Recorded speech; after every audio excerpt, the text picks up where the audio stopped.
Uni hozir ko'pchilik bir ko'rishda tanimagan bo'lishi mumkin, ammo bundan 13 yil ilgari deyarli barchaning tugmali telefonlarida uning videolari bo'lgan. Shahrixonlik yigitchaning Ronaldo bilan bir maydonda ko'p-to'k tepgani esingizdami? Oradan yillar o'tdi, ammo u o'sha davrlarni ko'p eslash yoqmasligini aytadi. Xatolar bo'lganini ham tan oladi. Nima desa bo'ladi, o'zimda ham ayb ko'p bo'ldi aka. Ziyofatlar ko'p bo'lib ketdi. Ronaldo bilan ko'rishganim, u bilan o'tirganimiz, u maydondan chiqib hujum qilganimiz, ularni ko'p eslamayman. U futbolni tark etgan 6 yil avval. Buning ham o'ziga yarasha sabablari bor. Asosiysi men Lokomotivda qiynalganman aka. Nimadan? Shu moliyaviy darajadan, puldan, yeb ichishdan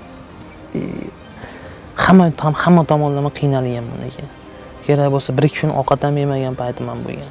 O'shanda ham millionlar o'yiniga mehri u qadar bo'lmagan. Sohasini unutdi-yu, ma'lum vaqt ichida o'z bizneslarini yo'lga qo'ydi. Andijonda do'konim bor. O'zimizda Sharxonda do'konlarim bor aka, 5-6 ta. Shohjahon ismini Muhammad Umarga o'zgartirgan yigit o'tmish qiyinchiliklarni ko'p eslaydi. O'zingizdan ham orttirib kimni yaxshi ko'rasiz deb bergan savolimizga javob qaytararkan, bolalik davrlarini yodga olib yosh to'kdi. Endi biz uchun onam ko'p ishlar qilgan. Kerak bo'lsa shu mahalla zakolga ham narsalar sotganmiz. Ayam bilan. Mehnat qilib istalgan natijaga erishish mumkin, ammo futbolning rivoji yo'lida hali qilinishi kerak bo'lgan ishlar ko'p, deydi suhbatdoshimiz. Shu mana shu birinchi ligalarga e'tibor berish kerak. Bolalar Buxorodan, Samarqanddan keladi.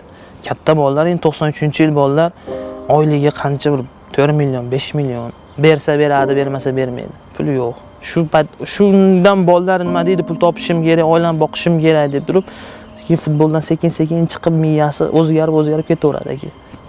Aka, bu o'ynash uchun 15 million berish kerak oylik, hech bo'lmasa 15 million berish kerak, chunki o'zini butsasiga, pitanyasiga, yo'l kirasiga, ko'chada yurishiga, oilasini boqishiga hech bo'lmasa 15 million berish kerak. 12 yoshda mashhur bo'lgan yigitcha hozirda 26 da. Qizi yaqinda 3 ga kiradi. Hozirgi hayot va o'tmishdagi yulduzlik, futboldagi karyerasi. Agar yana boshidan tanlash imkoniyati berilganda, u ikkilanishlarsiz hozirgi hayotimni tanlagan bo'lardim, deydi hammaga. Ammo vaqt o'tib uning tushunib yetgan bir haqiqati bor. Qaysi yo'lda bo'lmasin, hammaga yaxshilik qilish uchun intilish omad eshiklarini ochuvchi kalitdir. Muhammad Amir Hayotzoda, Doniyor Aliyev, Markaziy studiya uchun maxsus Andijondan.